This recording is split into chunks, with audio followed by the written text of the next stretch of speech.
Good morning, everyone. Today, taking our lesson further, we'll be starting with the next topic of nationalism in India, that is situation after Jallianwala Bagh incident. In our previous video, we studied about the Jallianwala Bagh massacre. But in today's video, we'll be studying about the situation of people after the Jallianwala Bagh incident. The first point says, as the news of the Jallianwala Bagh spread, crowd took to the streets in many North Indian towns. जैसे ही Jallianwala Bagh massacre की news spread हुई तो the northern part of the India took into the streets. जो लोग थे वो बहुत ज़्यादा अग्रेशन दिखाना शुरू हो गए एंड वो सड़कों पर आ गए in order to protest against the Britishers. There were strikes, clashes with the polices and attacks on the government buildings. Out of the aggression लोगों ने स्ट्राइक्स करना शुरू कर दिया, पुलिस के साथ क्लैशेस करने शुरू हो गए and there were attack on the British government buildings. The government responded with brutal repression, seeking to humiliate and terrorize people. जब लोगों की तरफ से इतना अग्रेशन दिखना शुरू हो गया तो the British government also act very brutally. वो भी बहुत हार्श हो गए towards the Indians.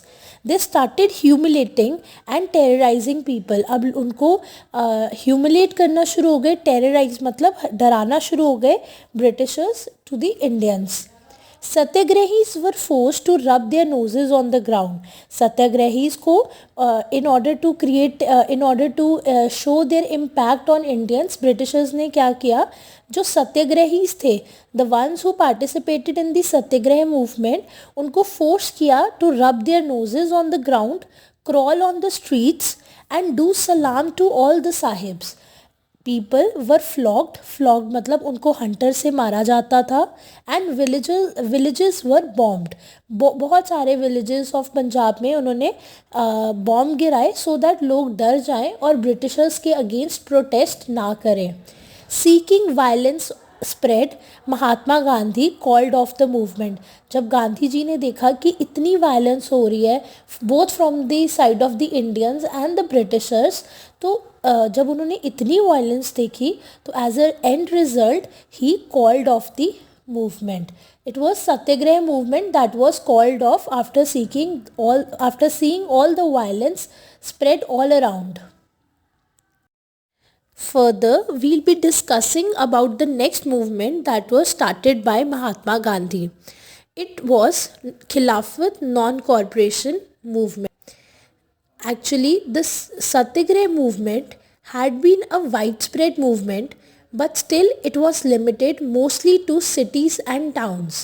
So, Mahatma Gandhi ji now felt that there is a need to launch more broad-based movement in India, and he was certain that no such movement could be organized without bringing the Hindus and Muslims closer together. उनको पता था कि अगर उनको कोई broad based movement start करनी है तो the movement should include Hindus and Muslims together. So in order to make the movement more broader, he decided to help the Muslims regarding the Khilafat issue.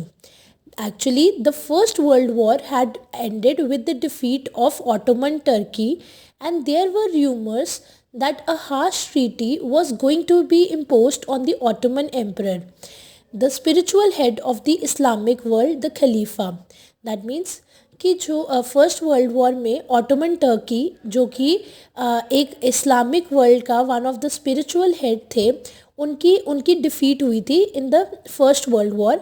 And एक ऐसे rumours थे कि उन पर एक हार्श एग्रीमेंट पास किया जाएगा और जिसमें उनको बहुत सफ़र करना पड़ेगा.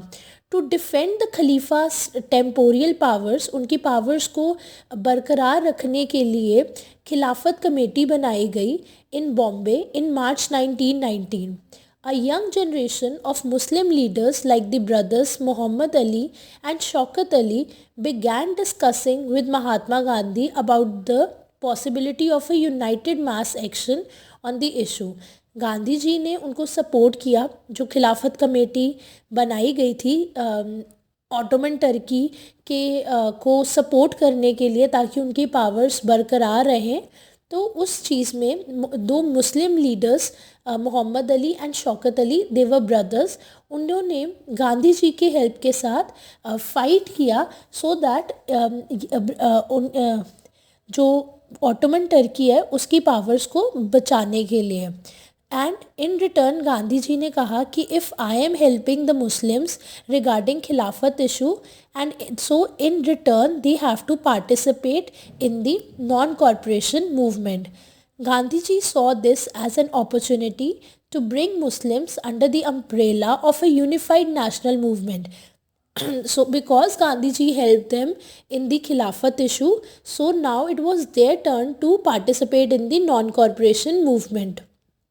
At the Calcutta session of the Congress in September 1920, he convinced other leaders of the need to start a non-corporation movement in support of Khilafat as well as for Swaraj.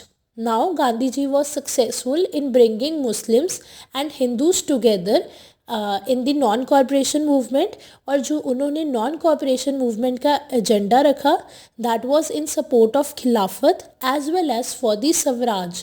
Swaraj means independence. So this is how he started Khilafat non-corporation movement.